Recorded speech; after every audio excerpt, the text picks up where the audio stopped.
नमस्कार, राष्ट्र की बात के साथ मैं हूं सऊद मोहम्मद खालिद और आज हम राष्ट्र की बात में बात करने वाले हैं देश में कोरोना विस्फोट की।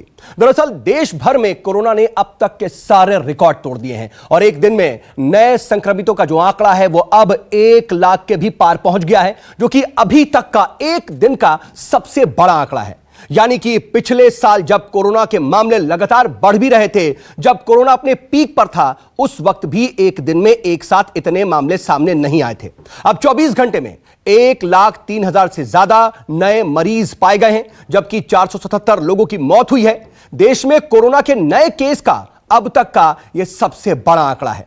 इससे पहले 16 सितंबर को सबसे ज्यादा 97,860 मरीज पाए गए थे, लेकिन अब देश में कोरोना से अब तक संक्रमित मरीजों की संख्या 1,25,89,067 पर पहुंच चुकी है। इसमें से 1,65,101 लोगों की कोरोना की वजह से मौत हो चुकी है, जबकि पूरे देश में इस वक्त 7,41,830 कोरोना मरीजों का इलाज चल रहा है। यानी कि इतने एक्टिव केसेस इस वक्त भी हैं।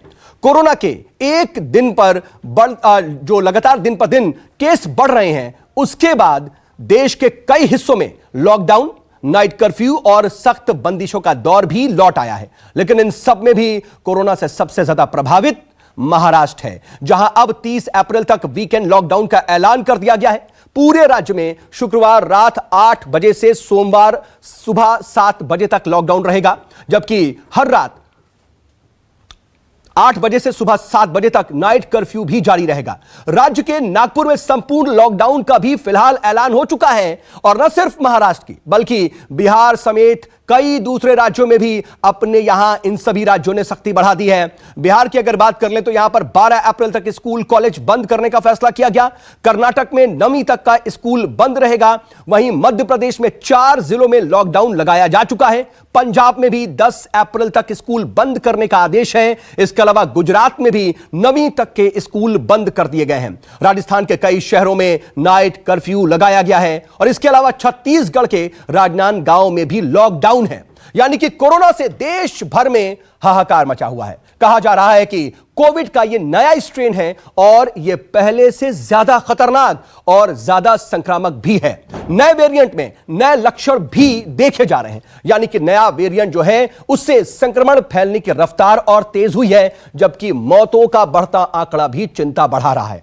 ऐसे में राष्ट्र की बात में आज का सवाल है, कोरोना से हाहाकार, कैसे संभलेंगे हालात और क्या नया वेरिएंट पहले से ज्यादा खतरनाक?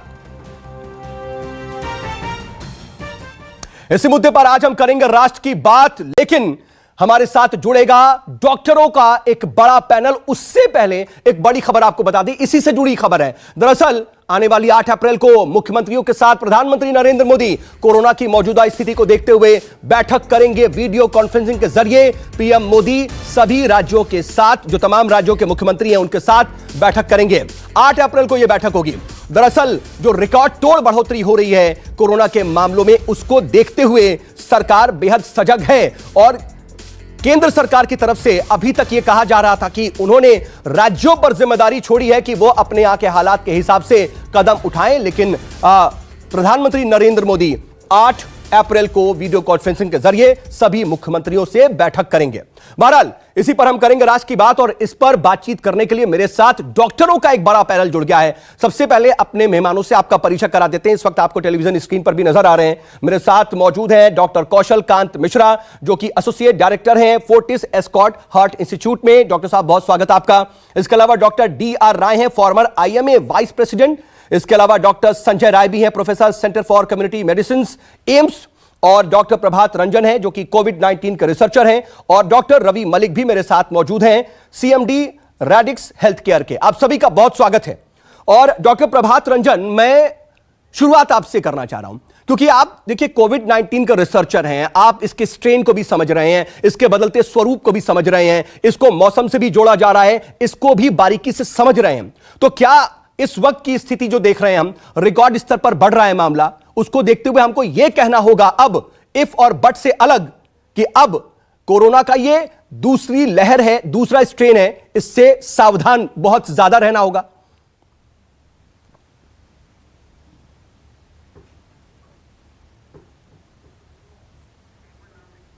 जी डॉक्टर प्रभात रंजन। हाँ, मैं आपको एक जानकारी देना चाहता हूँ कि पिछले जनवरी से अभी तक जो 15 महीने गुजर गए कोविड-19 के पूरे इंडिया के और वर्ल्ड के 120 कंट्री जो ज़्यादा इफेक्टेड हुए थे और इंडिया के 25 स्टेट जो ज़्यादा इफेक्टेड हुए थे, उनका पिछले साल से लेके अभी तक का डाटा मैंने एनालाइज किया है। उसमें कई फैक्टर्स लिए, 6 फैक्टर्स मैंने मेनली लिए। लॉकडाउन और मास गैदरिंग जैसे फेस्टिवल्स, इलेक्शंस और सारे चीज़ों को मैंने जोड़ा, पॉपुलेशन डेंसिटी वगैरह सारे को लेके। तो एक स्टैट्स निकल के आता है इसमें क्लियर कि ये शहरीकरण और सिविलाइजेशन का डिजीज है। जहाँ तक लॉकडाउन और बाकी चीज़ों की बात हम लोग बार बार करते हैं, लॉकडाउन इफेक्टिव मेजर्स नहीं है। ये इसके पीक्स को कम करता है, इम्पैक्ट को थोड़ा स्लो करता है, लेकिन कंप्लीटली इफेक्टिव मेजर्स आप इसको मानेंगे ऐसा नहीं है। दूसरी सबसे बड़ी बात है, जैसे आप किसान आंदोलन को देखें, बिहार में इलेक्शन को देखें, और भी सारे वर्ल्ड वाइड देखें, क्रिसमस के फेस्टिवल्स को देखें, तो उसके 15 से 21 दिन के बीच में वहाँ पिक्स होने चाहिए थे। इंक्यूबेशन पीरियड को हम लेके चलें तो ऐसे पिक्स नहीं आए। सो मेजर इम्पैक्ट उसके साथ नहीं है। तो क्या चीज़ें हैं जो इसको अफेक्ट करती हैं, जो आप प्रिडिक्ट कर सकते हैं कि ये कब आएगा? तो आप ब्राज़ील से लेके सारे कंट्रीज का जब आप स्टडी करते हैं तो आप देखते हैं कि एक पीक उसका 2 से 3 महीने में पहुंचता है, फिर अगले 2 से 3 महीने में नीचे जाता है। आप दिल्ली के कर्व्स को देखें, महाराष्ट्र के कर्व को देखें, पंजाब के कर्व को देखें, वो जब पीक से 2-3 महीने में डाउन होता है, फिर अगला 2-3 महीने का लगभग गैप होता है। एक्यूमुलेटिव गैप आप बोल सकते हैं कि नेक्स्ट पीक जो स्टार्ट होना शुरू होता है वो 4 से 5 महीने, कहीं कहीं 6 महीने का होता है मैक्सिमम। तो ये आपको ये बता रहा है कि अभी तक जो एक स्टडी पूरे वर्ल्ड वाइड नहीं हुई है, वैक्सीन बनाने वाले कंपनी ने नहीं की है। ICMR को मैंने पिछले मई में ही लिख के दिया था कि इसकी स्टडी होनी चाहिए कि जितने हमारे कोविड के पेशेंट्स निकल रहे हैं हॉस्पिटल से, डिस्चार्ज हो रहे हैं, उन सब के उस समय ब्लड सैंपल्स लिए जा रहे थे। तो उनका कोविड IgG कितने दिन सस्टेन कर रहा है, मतलब उनकी इम्यूनिटी कितने दिन सस्टेन कर रही है, ये स्टडी हुई नहीं। हमने जो भी सेरो सर्वे किया तो रैंडम पॉपुलेशन का कि कितने पॉजिटिव हैं IgG और नेगेटिव हैं ये देखा। तो अब ये ग्राफ्स ये बता रहा है कि आपके सोसाइटी का हर्ड इम्यूनिटी 4 से 5 महीने मैक्सिमम सस्टेन कर रहा है, और जब ये हर्ड इम्यूनिटी हाई होता है तो आपका पिक्स डाउन होना शुरू होता है। फिर जब हर्ड इम्यूनिटी बहुत कम हो जाता है तो ये पिक्स स्टार्ट होने शुरू हो जाते हैं। इसका सिंपल मतलब हो गया कि वायरस आपके सोसाइटी में रहता है, म्यूटेटेड होते रहता है, और जब इसको हर्ड इम्यूनिटी या इसका म्यूटेशन एक कोई नया आ जाता है, ये पिक्स पे चला जाता है। तो आप अभी बिहार के रेस्पेक्ट्स में यदि मैं बोलूं तो हम प्रेडिक्ट करें कि जब इसका टेपरिंग जनवरी में कंप्लीट हुआ है तो अप्रैल 15 के बाद यहाँ पे 30 अप्रैल के बीच में पिक्स स्टार्ट होंगे। यानी कि ये आप बेहद अहम स्टडी, जो आपकी स्टडी है, बहुत अहम आंकड़े आप बता रहे हैं, लेकिन उसमें सबसे ज्यादा अहम बात जो आपने कह दी कि लॉकडाउन जो है वो इफेक्टिव मेजर नहीं है। ऐसे में डॉक्टर रवि मलिक, मैं आपसे समझना चाहूंगा कि सबसे पहले तो जब कभी इससे बचाव की बात की जाती है तो मास्क पहनना, सोशल डिस्टेंसिंग, सैनिटाइजर का इस्तेमाल, लेकिन जब व्यापक तौर पर इसे रोकना होता है तो लॉकडाउन के विकल्प के बारे में सोचा जाता है। लेकिन डॉक्टर प्रभात तो कह रहे हैं कि यह बहुत इफेक्टिव मेजर है ही नहीं। देखिए, मैं थोड़ा सा डिफर इसमें करना चाहूंगा। अगर हम बहुत ज्यादा एकेडमिक डिटेल्स में जाते हैं, कौन सा स्ट्रेन है, कौन सा नहीं है, कब पीक आएगी, पीक्स वगैरह, ये सब जो है मैनेज होने वाली चीजें हैं। देखिए, मोटी सी बात, क्रिस्पी मैसेज मैं देना चाहूंगा व्यूअर्स को। नंबर 1 मैसेज ये देना चाहूंगा कि भैया आप अपना कोविड एप्रोप्रिएट बिहेवियर को जारी रखिए। 1 लाख से ज्यादा केस बढ़ गए हैं, वर्ल्ड में हम नंबर 1 पे आ गए हैं। हमने ब्राजील और यूएसए को पीछे छोड़ दिया नंबर ऑफ केसेस के हिसाब से। 4,500 मौतें हो गई हैं पिछले 24 घंटे में, और 2 दिन पहले तो 714 मौतें हो गई थी। भयानक स्थिति है, भयानक स्थिति की तरफ बढ़ रही है। आप अपनी प्रिकॉशंस पूरे लीजिए और ये ना कीजिए कि जी ये वैक्सीन आ गई है तो पता नहीं क्या हो गया। देखिए, मैं कोविड का अस्पताल भी चलाता हूं जहां कोविड के हम इलाज करते हैं और कोविड की वैक्सीन भी दे रहा हूं। मैंने अल्टीमेटली ये देखा है कि लोगों को जब से वैक्सीन आई है उनको कहीं ना कहीं ओवर कॉन्फिडेंस हो गया। ओके तब बंद हो जाएगी जैसे ही हम लोग इस। ठीक है डॉक्टर रवि, मैं आ रहा हूं आपके पास। आप बहुत अहम बात कह रहे हैं और सबसे अहम बात यही है कि आप कम से कम अपने जो मेजर्स है, जो आप कोशिशें कर रहे हैं, उन कोशिशों को नहीं रोकना। लेकिन आप अपनी बात कंटिन्यू करें जल्दी से, फिर मैं बाकी मेहमानों के पास भी जाऊं जी। हाँ, तो उसमें मैं यही कह रहा था कि और दूसरी चीज यह है कि हमारे जो पीडियाट्रिक पेशेंट्स हैं वो भी वैक्सीनेटेड नहीं है, ना वैक्सीन आने वाली है 4 से 5 महीने तक। तो हमारे को उनको सेव करना बड़ा जरूरी है, तो उसके लिए हमें सारी प्रिकॉशंस लेनी जरूरी है। वैक्सीन की अगर बात करें, डेफिनेटली 8 करोड़ वैक्सीन लग गई हैं, लेकिन केवल 1 करोड़ वैक्सीन लगी है जो 2 डोज जिनको पूरी हो गई हैं। 138 करोड़ में से 1 करोड़ को अभी तक पूरा कोर्स हुआ है। अभी बड़ा लंबा टाइम है। जब वैक्सीन हमारी हर्ड इम्यूनिटी बढ़ाएगी तो हमें केयरफुल होकर चलना है। जिस भी व्यक्ति को मिले उसको ये सोचे सामने वाले को कोरोना है, ये हमें भी हो सकता है। ये बड़ी इंपॉर्टेंट चीज है। कुल मिलाकर के लीनियंट नहीं होना है। जो लीनियंसी दिख रही है और कहीं ना कहीं बाजारों में, सड़कों पे, बहुत जगह पर तो जहां इलेक्शन है वहां रैलियों में वो लीनियंट हो गए हैं वैक्सीन आने के बाद, कम से कम उसको नहीं अख्तियार करना है। लेकिन मैं आ रहा हूं आपके पास डॉक्टर कौशल कांत मिश्रा। देखिए सर, बार बार म्यूटेशन की बात हो रही है, नए स्ट्रेन की बात हो रही है। अब तो कुछ विशेषज्ञ ये भी कह रहे हैं कि ये बच्चों में भी सबसे तेजी से फैल रहा है, बच्चों को शिकार बना रहा है। जो इसके लक्षण हैं उसमें भी बहुत तेजी से तब्दीली आ रही है। इसको समझे कैसे, क्योंकि मौसम बदल रहा है और सर्दी, खांसी, जुकाम ऐसे मौसम में होती है। ये कैसे समझा जाए कि ये संभवतः कोरोना हो सकता है? देखिए, इस समय आपको ये मान के चलना पड़ेगा कि किसी को भी अगर फीवर आ रहा है, उसको कोई भी नज़ला जुकाम टाइप की चीज है, और बच्चों में जो यंग एज आई है उसमें तो आजकल गैस्ट्रोएंटराइटिस करके भी अगर ये सिम्टम है तो आदमी को सबसे पहले अपना कोविड टेस्ट कराना चाहिए। क्योंकि जब भी महामारी होती है उसमें हम ये मान के चलते हैं कि पहला रीजन जो है इन सारी चीजों का, ये कोविड-19 ही है। एक RT-PCR टेस्ट करा करके अपने आप को रूल आउट करने में कोई बुराई नहीं है। सबसे पहले आप इसको रूल आउट करें, क्योंकि ये महामारी है। यानी कि मेजॉरिटी में जो भी ये कंप्लेन आ रही है, फीवर की आ रही है, नजले जुकाम की आ रही है, या किसी को गैस्ट्रोइंटेस्टाइनल सिम्टम्स हो रहे हैं, तो ये मान के चलिए कि वो कोविड है अनटिल प्रूवन अदरवाइज। जब कोविड नेगेटिव हो जाइए उसके बाद आप दूसरी डायग्नोसिस के बारे में सोचिए।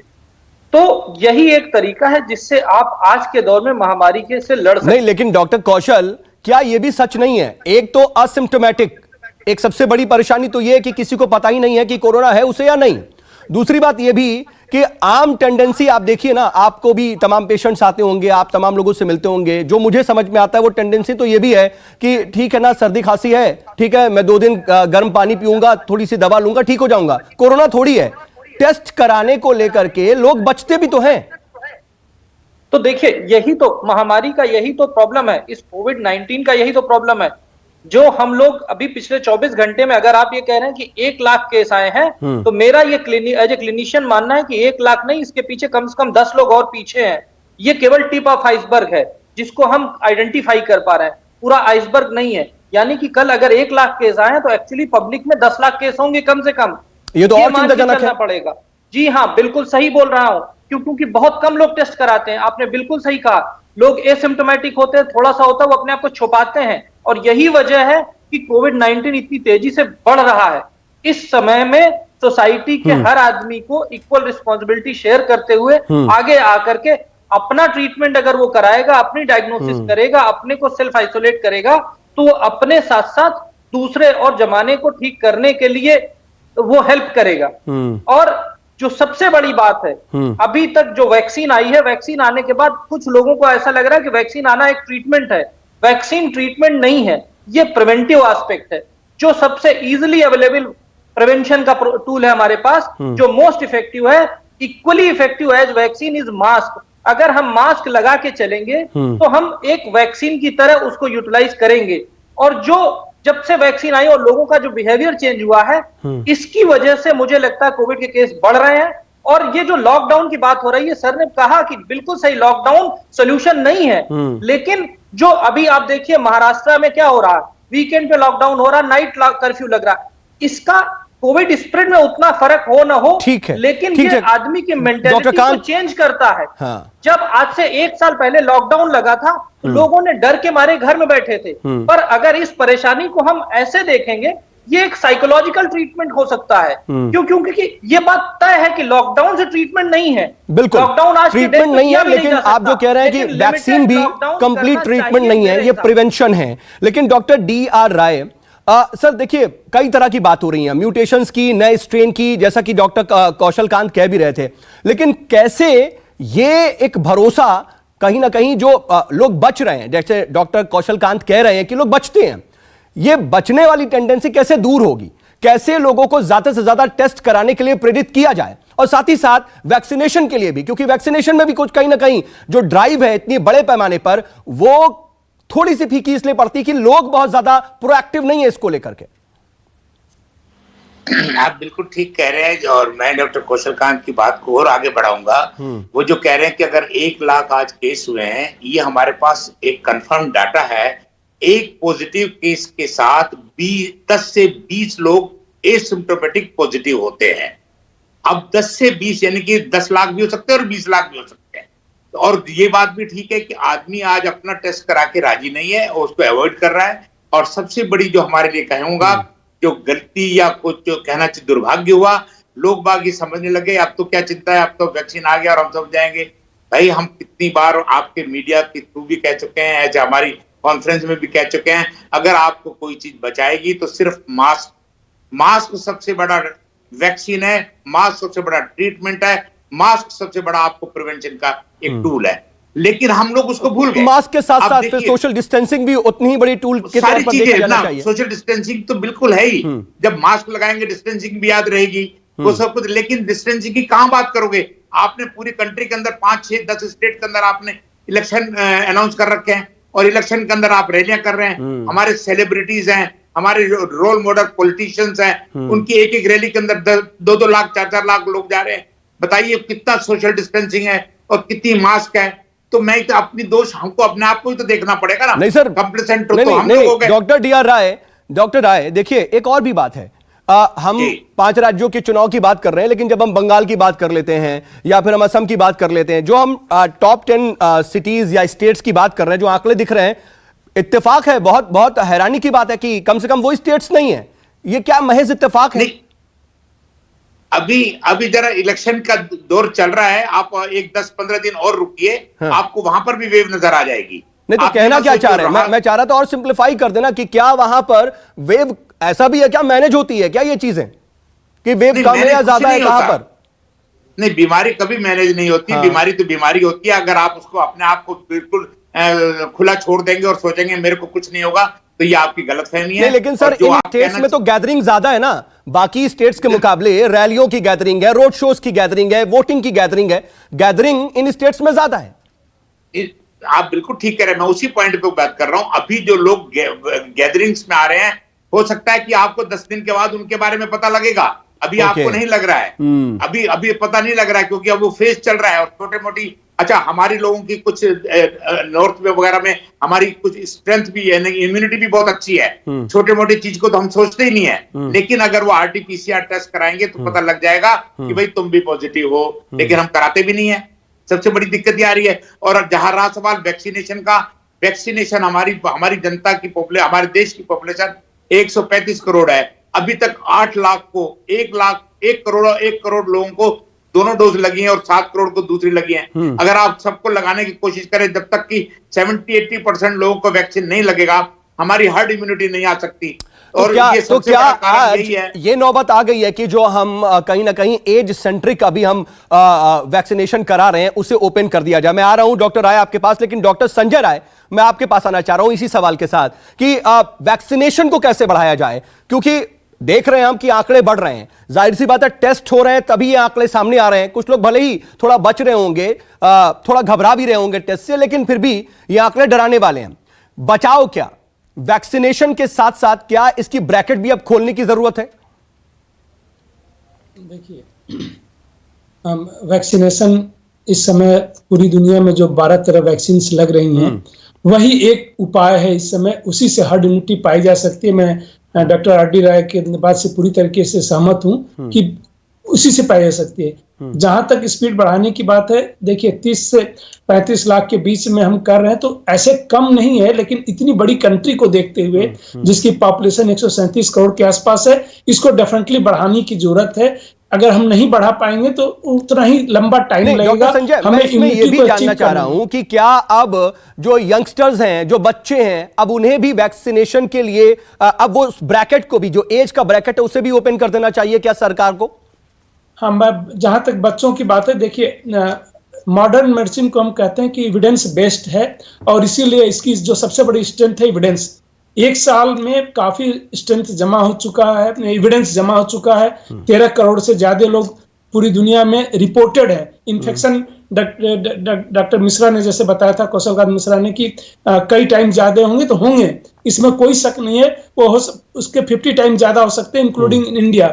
लेकिन 13 करोड़ लोगों में, बच्चों में क्या एविडेंस है? जो भी ग्लोबल एविडेंस हमारे पास ये है, अभी तक ये नहीं है कि बच्चों में बहुत सीवियर है। हाँ, अगर हम ये देखें बिजनेस पॉइंट ऑफ व्यू से कि वैक्सीन सबको लगानी चाहिए, उस पॉइंट ऑफ व्यू से देखिए किस कारण से हम किसी वैक्सीन को दे रहे हैं एल्डरली में या जिस ग्रुप में, कि एक तो मॉर्बिडिटी कर रहा है, सीवियरिटी हो रही है, एडमिट हो रहे हैं और डेथ हो रही है। अगर बच्चों में ये नहीं हो रहा है, और ऐसा नहीं कि बच्चे इन्फेक्ट नहीं हो रहे हैं, दिल्ली का सीरो सर्वे बताता है कि 60% बच्चे, ओवरऑल 51% लोग में सीरो पॉजिटिविटी थी, 60% बच्चों में पॉजिटिविटी है। तो चूंकि उनको सिम्टम नहीं होते, इसलिए हम मान लेते हैं कि बच्चों को इन्फेक्ट नहीं कर रहा है, बच्चे रिस्क पे हैं। बच्चे रिस्क पे, देखो इन्फेक्शन का रिस्क सबको बराबर है, लेकिन सीवियरिटी का रिस्क कुछ लोगों को ज्यादा है, एल्डरली को ज्यादा है, जो लोग कोमॉर्बिड कंडीशन के साथ है उनको ज्यादा है। बच्चों में ये रिस्क इतना कम है कि जो भी ग्लोबल एविडेंस है, रेयर ऑफ रेयरेस्ट कुछ किसी को हो जाए, किसी चलिए ये एक राहत की बात है। देखो इसी कंट्री में सिर्फ बात करूं, 2200 बच्चे जो है एस्टिमेटेड है कि पर डे हमारे जो है भूखमरी से मरते हैं, माल न्यूट्रिशन से मरते हैं। 22 बच्चे आप नहीं खोज पाएंगे कोविड से मरते हैं, चाहे किसी भी पीक पे हम रहे हों। तो बच्चों के लिए वैक्सीनेशन, एक तो हमारे पास कोई डेटा नहीं है कि सेफ है कि नहीं उनके लिए, दूसरा बच्चों को वैक्सीन देने की जरूरत है कि नहीं, इस पे बहस करनी चाहिए। लेकिन जब बात वैक्सीनेशन की आती है ना डॉक्टर संजय राय, तो सवाल एक और भी उठता है, और मैं इसका जवाब जो है डॉक्टर रवि मलिक आपसे चाहता हूं, क्योंकि आप देखिए इसका इलाज भी कर रहे हैं, पेशेंट्स को डील भी कर रहे हैं, संभवतः वैक्सीन भी लगा रहे हैं। वैक्सीनेशन अगर 100% कारगर हो, यानी कि एक बार अगर वैक्सीन लगा ली किसी ने तो दोबारा उसे कोरोना ना हो, तो शायद लोगों में भरोसा बढ़ेगा। दिक्कत कहीं ये तो नहीं आ रही है कि जो तमाम सेलिब्रिटीज हैं, तमाम नेता हैं, हम देखते हैं कि पहली डोज ले ली, लेकिन 3 दिन बाद, 5 दिन बाद ये खबर आती कि वो कोविड पॉजिटिव हो गए। तो ये कहीं ना कहीं भ्रम नहीं पैदा करता है खुद वैक्सीन को लेकर के?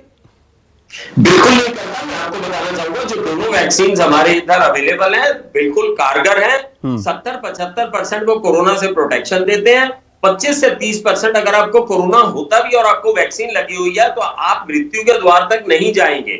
It will not lead to mortality, मतलब उसके अंदर जो कोरोना होगा बड़ा माइल्ड होगा, सिवियर कोरोना को ये प्रिवेंट कर देंगे। तो वैक्सीन तो बिल्कुल कारगर है, और वैक्सीन के साइड इफेक्ट्स भी नहीं है। वो बात अलग है कि लेकिन फारूक अब्दुल्ला साहब को देखिए, जब हुआ कोविड वैक्सीन के बाद तो उनकी तो तबीयत बिगड़ती चली गई। उनके बेटे उमर अब्दुल्ला बाकायदा लोगों से अपील कर रहे हैं कि दुआ कीजिए, क्योंकि उन्हें हॉस्पिटल तक ले जाना पड़ा। ये भी तो एक फैक्ट है। देखिए इसमें बताना चाहूंगा, जैसे आप वैक्सीन का पहली डोज देते हैं, फिर आप सेकेंड डोज देते हैं, फिर उसके बाद 3 से 4 हफ्ते का आपको वेट करना पड़ता है। अगर इस विंडो पीरियड में किसी को इन्फेक्शन होती है, वो तो जानलेवा भी हो सकती है। लेकिन आपकी इम्यूनिटी फर्स्ट डोज देने के बाद में, सेकंड, जैसे हरियाणा के मंत्री को हो गया था लगने के बाद में, तो पहली डोज के बाद हुआ था, वो तो he was in a window period, he was at that time susceptible, उनको इन्फेक्शन हो सकती है। तो लोग भ्रमित ना हो, मैं इनको ये बताना चाहूंगा कि वैक्सीन बिल्कुल सेफ है, इसमें बिल्कुल भ्रमित होने की जरूरत नहीं है। और ये आपको प्रोटेक्शन देती है, 70% प्रोटेक्शन देती है, 30% अगर होगी तो आपको सीवियर नहीं होगी। दूसरी चीज, जहां पर जो सवाल बीच में उठ रहा था कि जहां पर इतने लोगों का जमावड़ा हो रहा है, रैलीज हो रही है, वहां पर क्यों नहीं कोविड हो रहा? कोविड का इंक्यूबेशन पीरियड 14 दिन का होता है, कई बार 21 दिन का भी होता है। तो जो ये जमावड़े हो रहे हैं, इनका रिजल्ट आपको नजर आएगा 14 से 21 दिन। नहीं, लेकिन डॉक्टर रवि देखिए, रैलियां भी जो है ना, वो ऐसा नहीं है कि 3 दिन 4 दिन से हो रही हैं। वो रैलियां भी 20 दिन 25 दिन से ज्यादा का वक्त हो गया है। लेकिन ठीक है, ये एक अलग चर्चा का विषय है, उस पर हम बात कर सकते हैं। ठीक है, लोग बात तो कर रहे हैं कि जहां इलेक्शन है वहां पर कोरोना क्यों नहीं, लेकिन ठीक है, आप जो बात कह रहे हैं एक विंडो पीरियड की, वो बहुत अहम है और लोग जरा इसको समझें, इसको बहुत अच्छी तरह से क्लियर हो जाए ये स्थिति, वो भी जरूरी है। ऐसे में डॉक्टर प्रभात रंजन जरा बताइए कि अगर कोई पहली डोज ले लेता है तो आप ये कह रहे थे और सभी मुझे लगता है कि जितने पैनलिस्ट हैं वो ये कह रहे हैं कि सावधानी तो आप बरतिए, मास्क पहनिए, सोशल डिस्टेंसिंग रखिए और जो वैक्सीनेशन या फिर सैनिटाइजेशन का इस्तेमाल है वो करिए। पहली डोज और दूसरी डोज के बीच में लोग थोड़ा ज्यादा कहते हैं लापरवाह हो जा रहे हैं कि ठीक है मैंने पहली डोज तो ले ली, अब तो शायद मैं ठीक हो गया, अब तो बस दूसरी डोज लेनी है। यह भी है क्या टेंडेंसी, और इससे कैसे बचें?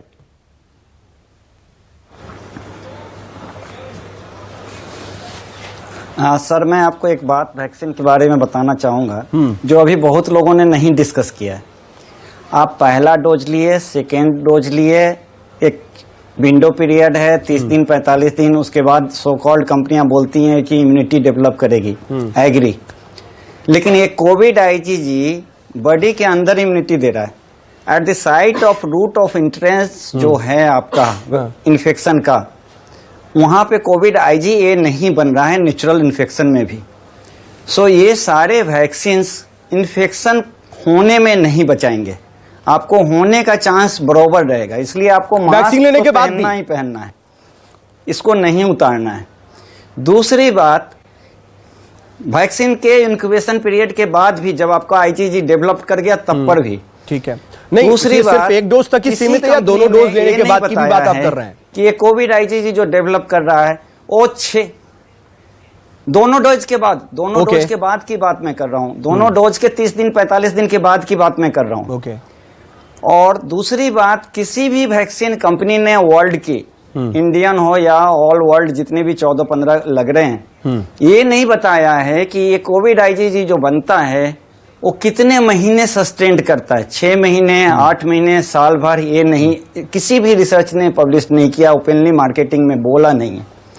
सो आपको अपनी सेफ्टी बनाए रखनी है। दूसरी बात, जो नेचुरल इन्फेक्शन हुए थे उसके बाद बहुत सारे लोगों को, किसी को 15 दिन के बाद, किसी को 2 महीने के बाद, किसी को 3 महीने के बाद, 1 महीने के बाद सेकेंड इन्फेक्शन हुए, थर्ड इन्फेक्शन हुए। तो आप वैक्सीन से भी 100% इम्यूनिट हो गए हैं, ऐसी गलतफहमी में कुल मिलाकर के आपको हर वक्त सावधान रहना होगा। जो आपको कहते हैं ना कि लाइफस्टाइल जो चेंज कर चुकी है कोरोना का जो संक्रमण है हमारे लाइफस्टाइल को पूरा बदल चुका है। हमें मास्क पहनना है, हमें ग्लव्स के साथ भी अगर हम पॉसिबल है तो रहे, हमें सोशल डिस्टेंसिंग बनाए रखना है। ये हम कम से कम जो एक्सरसाइज है बिल्कुल इसको दूर ना करें, इसको पूरी तरह से पालन करें। लेकिन डॉक्टर प्रभात रंजन, मैं आपसे ही एक बात और समझना चाहूंगा, क्योंकि ये तमाम चर्चा हो रही है, आप रिसर्चर हैं, आप इस बात को बेहतर तरीके से भी बता सकते हैं, इसलिए मैं आपसे ही पूछूंगा कि जो इससे पहले पिछले साल जो कोरोना था उसका जो एक नया पीक देखा हमने, फिर डाउन भी हुआ, वो कोरोना और जो अभी मामले सामने आ रहे हैं वो कितना बदला हुआ है, कितना नया स्ट्रेन है और ये कितना घातक है। आप रिसर्च कर रहे हैं, आप इसके बदलते स्वरूप को, इसके म्यूटेशन को भी समझ रहे हैं, तो जरा अगर आप समझा पाएं और इसकी सीरियसनेस को भी बता पाएं।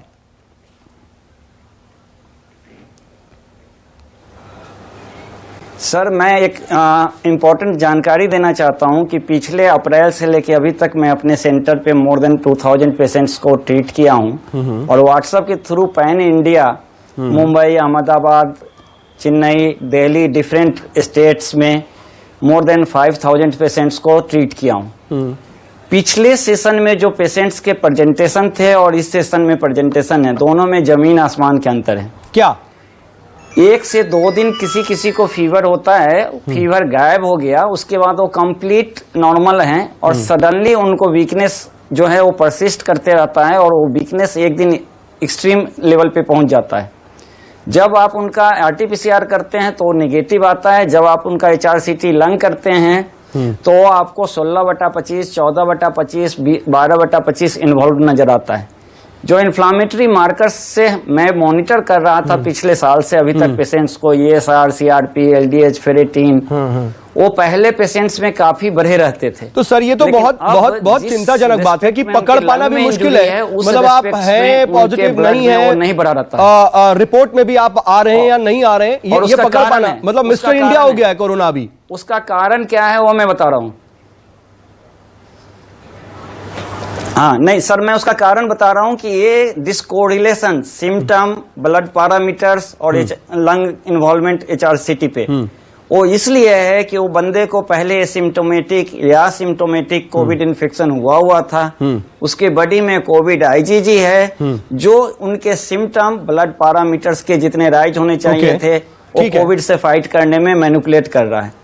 सो कोविड IgG यहाँ लड़ने की कोशिश कर रहा है, उनको बचाने की कोशिश कर रहा है, ब्लड के इन्फ्लामेटरी मार्कर्स को बढ़ने से रोक रहा है, लेकिन लंग इंजुरी को इसको जरा और सिंप्लीफाई भी करते, इसको और समझते। डॉक्टर कौशल कांत, ये भी ड्यू टू म्यूटेशन हो। ठीक है डॉक्टर कौशल कांत, प्रभात रंजन जो कह रहे हैं उसको अगर आप और इलेबोरेट कर पाए, समझा पाए, क्योंकि ये बहुत चिंताजनक बात बता रहे हैं। हम पकड़े भी तो कैसे, हम पता करें तो कैसे?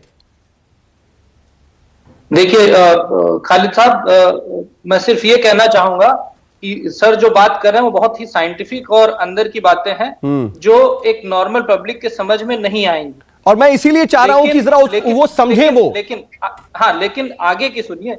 लेकिन जो प्रभात जी बात कह रहे हैं उसमें ये मेडिकल फील्ड का कंफ्यूजन है कि वो डायग्नोसिस हो पाएगी नहीं हो पाएगी, IgG बनेगा, IgA बनेगा, IgM बनेगा, ये सारी टेक्निकल चीजें हैं जो हमारे डॉक्टरों के बीच में होनी चाहिए।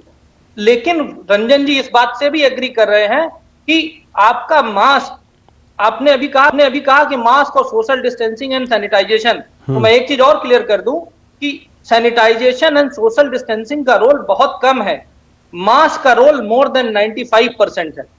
और जितना ज्यादा मास्क का यूज होगा, अगर सोशल डिस्टेंसिंग कम भी हो जाती है, सैनिटाइजेशन नहीं भी होता है, लेकिन जो मास्क का रोल है उसका कोई सब्स्टिट्यूट नहीं है। वैक्सीन का सक्सेस रेट जो मैक्सिमम आया है 95% आया है, और उतना ही रोल मास्क का है। और जहां तक रही सर ने जो बात बताई प्रभात जी ने कि सिम्टम्स चेंज हो रहे हैं, जब भी वायरस म्यूटेट करता है तो वो अपने अलग अलग सिम्टम के फॉर्म में प्रेजेंट करता है। ये एक क्लिनिकल डिलेमा हो तो सकता क्या है, ये सिर्फ सिम्टम ही म्यूटेट कर रहा है डॉक्टर कौशल, या कोरोना जो है वो उसका इफेक्ट जो है लोगों पर, उसका असर वो भी अलग अलग हो रहा है और वो ज्यादा शायद सीरियस हो रहा है, सीवियर हो रहा है? जो अभी तक की इंफॉर्मेशन है उसके अकॉर्डिंग रेट ऑफ स्प्रेड ज्यादा बढ़ रहा है क्योंकि डायग्नोसिस प्रॉपर नहीं बन पा रही है। जहां तक रही बात सीवियरिटी की बात की जा रही है या डेथ रेट की बात की जा रही है यानी मॉर्टेलिटी की बात की जा रही है, उसके बारे में कोई भी रिकॉर्ड या डेटा अभी तक अवेलेबल नहीं है। हाँ, इन्फेक्टिव रेट ज्यादा बढ़े हैं।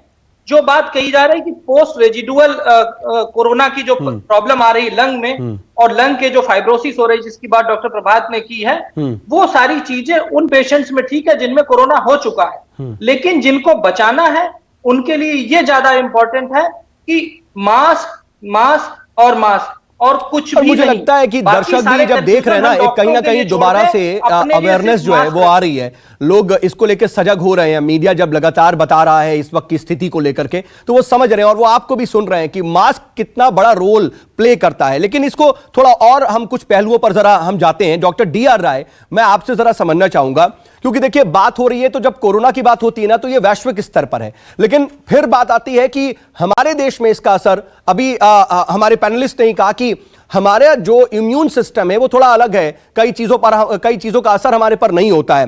तो क्या हम ये मान लें कि माइल्ड कोरोना है तो शायद घबराने की बात नहीं है, या फिर भारत में भी जो तमाम भारतीय हैं उनको इसकी सीरियसनेस को समझना पड़ेगा कि कोरोना जो है वो आम संक्रमण या आम वायरस से बिल्कुल अलग है और इसको सीरियस लीजिए? बिल्कुल। देखिए, कोरोना इटसेल्फ एक तो सबसे परिचित, मैं 2020 की बात करें, कोरोना एक ऐसी बीमारी थी जिसके बारे में विश्व को किसी को पता नहीं था। हम डॉक्टरों ने भी हिट एंड ट्रायल के हिसाब से इसका इलाज किया और उसके बाद साइंटिस्टों ने मिलकर एक वैक्सीन बना दिया। अब जो म्यूटेशन की जो वायरस बार बार म्यूटेट हो रहा है, 700 टाइम्स म्यूटेट हो चुका है, कहीं पर ब्राजील के अंदर अलग स्ट्रेन आ रहा है, इंग्लैंड के अंदर स्ट्रेन अलग आ रहा है, साउथ अफ्रीका में अलग आ रहा है। तो इस स्ट्रेन की जो सबसे बड़ी बात हो रही है, इन्फेक्टिविटी रेट इसका बहुत बढ़ गया है। मैं अगर आपको एक डाटा दूं तो 15 फरवरी 2021 के रोज हिंदुस्तान के अंदर 9,139 केस थे। 15 फरवरी 2021 को हिंदुस्तान के अंदर 9,139 केस थे, और आज 5 अप्रैल को 1 लाख केस हो गए हैं, यानी कि प्रैक्टिकली 10 टाइम्स कहीं पर इतनी स्पीड नहीं बढ़ी है। और ये भी समझना पड़ेगा कि अब तक का सबसे बड़ा आंकड़ा है, यानी कि बिल्कुल। जब हम और पिछले साल सबसे ज्यादा डरे हुए थे, अपने घरों में कैद थे, उस वक्त भी एक दिन में इतने मामले तो नहीं आ रहे थे। इसकी इन्फेक्टिविटी रेट बहुत फास्ट है, लेकिन अच्छी बात यह है कि इसकी सीवियरिटी कम है। ओके, इसकी सीवियरिटी कम है, इन्फेक्शन इसका स्पीड बहुत ज्यादा है, और इसलिए हमको अपने आप को बचाना पड़ेगा। हमें अगर अपने आप को बचाना है, अपने परिवार को बचाना है, अपने देश को बचाना है, तो भाई मास्क मास्क मास्क, इससे अच्छा कोई औजार हमारे पास नहीं है।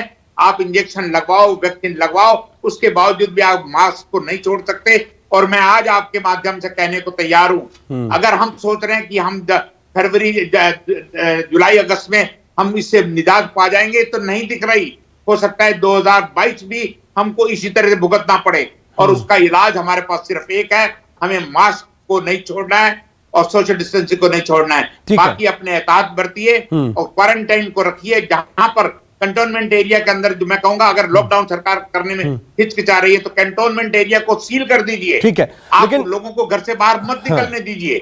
अगर जिस बिल्डिंग के अंदर आपने देखा 10 लोग वहां पे इन्फेक्टेड है, उस बिल्डिंग को सील कर दो। कम से कम यूपी में जो ताजा गाइडलाइन है वो यही है, बिल्कुल ठीक यही जो है यूपी में फॉलो किया जा रहा है। लेकिन डॉक्टर संजय राय, हाँ डॉक्टर संजय राय, कई तरह की चीजें हैं। एक जो मैंने अभी डॉक्टर डी.आर. राय से पूछा भी कि भारत में जो कोरोना है उसको हम किस तरीके से देखें, क्योंकि अलग अलग तरह के स्ट्रेन है, अलग अलग तरह का असर है, और जो उसकी सिवियरिटी है वो भी अलग अलग है। तो भारत में, भारत के लोगों को भी कितना भारतीय जो कोरोना है वो बाकी देशों से कितना अलग नजर आता है, अगर आप लोग इसकी स्टडी करते हैं तो। एक बात।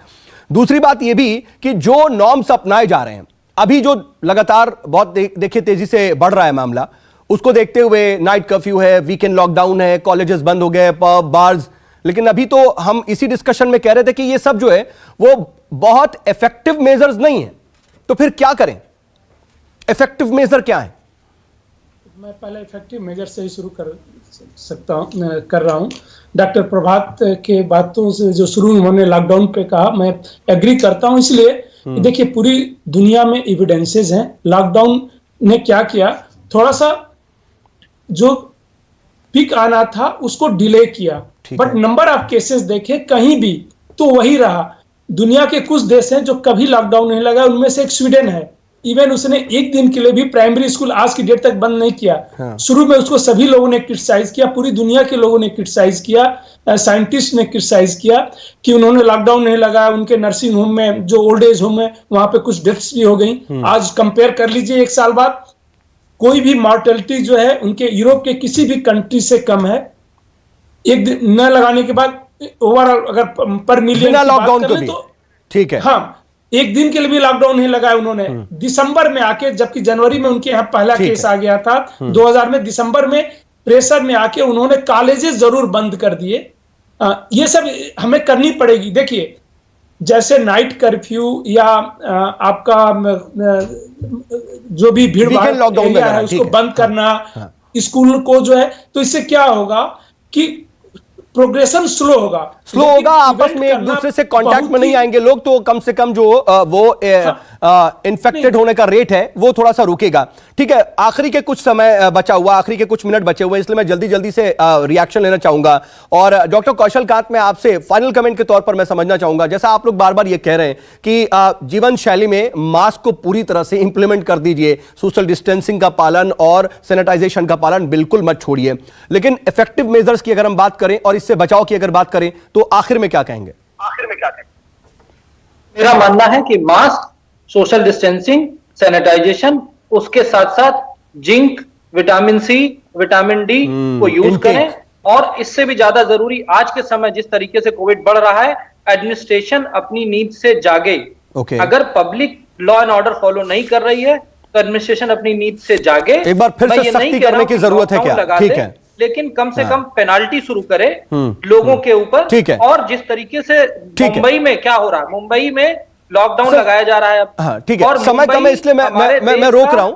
बाकी मेहमानों से मैं जल्दी से कमेंट ले लूं। डॉक्टर प्रभात रंजन, आप अगर बताएं, क्योंकि डॉक्टर कौशल कांत कह रहे हैं कि सख्ती बढ़ानी होगी और कुछ इनटेक जो है इम्यूनिटी को बढ़ाने के लिए जरूरी है, शायद मास्क और सोशल डिस्टेंसिंग के साथ साथ। क्या सहमत हैं आप?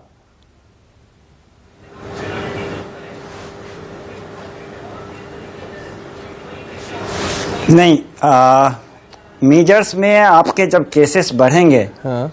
तो आपको खास के बिहार जैसे राज्यों में होम नर्सिंग सिस्टम स्टार्ट करना पड़ेगा, क्योंकि आपके पास उतनी कैपेसिटी नहीं है हॉस्पिटल्स में जितने आपके कैजुअलिटी या इमरजेंसी पेशेंट्स आएंगे तो संभाल सके। ठीक है।